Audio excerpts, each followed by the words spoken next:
Acts chapter 22. Brothers and fathers, listen to the defense that I now make before you.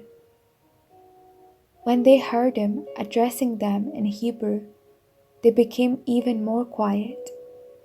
Then he said, I am a Jew, born in Tarsus, in Cilicia, but brought up in this city at the feet of Gamaliel, educated strictly according to our ancestral law, being zealous for God, just as all of you are today.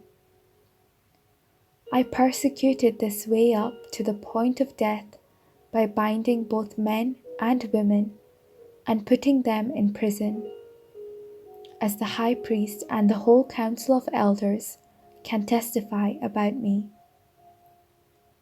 From them I also received letters to the brothers in Damascus, and I went there in order to bind those who were there and to bring them back to Jerusalem for punishment. Paul tells of his conversion. While I was on my way and approaching Damascus, about noon a great light from heaven suddenly shone about me. I fell to the ground and heard a voice saying to me, Saul, Saul, why are you persecuting me?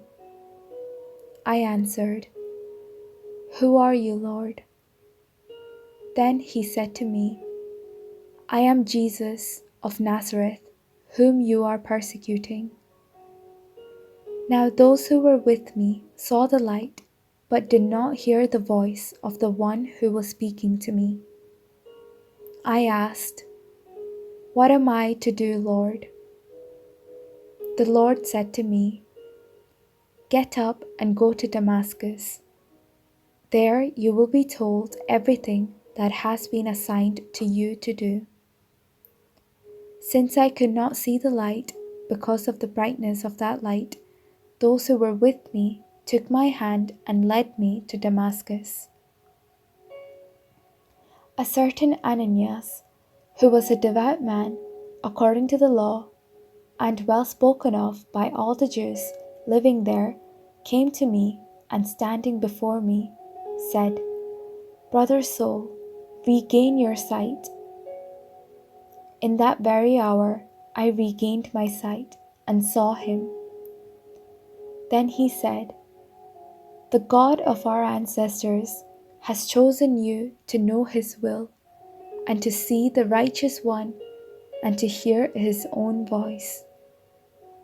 For you will be his witness to all the world of what you have seen and heard. And now why do you delay? Get up, be baptized, and have your sins washed away, calling on his name. After I had returned to Jerusalem, and while I was praying in the temple, I fell into a trance and saw Jesus saying to me, Hurry and get out of Jerusalem quickly, because they will not accept your testimony about me. And I said, Lord, they themselves know that in every synagogue I imprisoned and beat those who believed in you. And while the blood of your witness, Stephen, was shed, I myself was standing by, approving and keeping the coats of those who killed him. Then he said to me, Go, for I will send you far away to the Gentiles. Up to this point they listened to him, but then they shouted, Away with such a fellow from the earth, for he should not be allowed to live. And while they were shouting, throwing off their cloaks, and tossing dust into the air, the tribune directed them he was to be brought into the barracks and ordered him to be examined by flogging, to find out the reason for this outcry against him. But when they had tied him up with thongs, Paul said to the centurion who was standing by, Is it legal for you to flog a Roman citizen who is uncondemned? When the centurion heard that, he went to the tribune and said to him, "What are you about to do? This man is a Roman citizen." The tribune came and asked Paul, "Tell me, are you a Roman citizen?" And he said, "Yes." The tribune answered, "It cost me a large sum of money to get my citizenship." Paul said, "But I was born a citizen."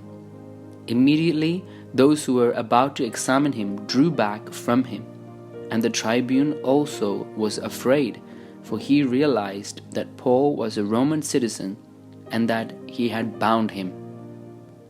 Since he wanted to find out what Paul was being accused of by the Jews, the next day he released him and ordered the chief priest and the entire council to meet. He brought Paul down and had him stand before them.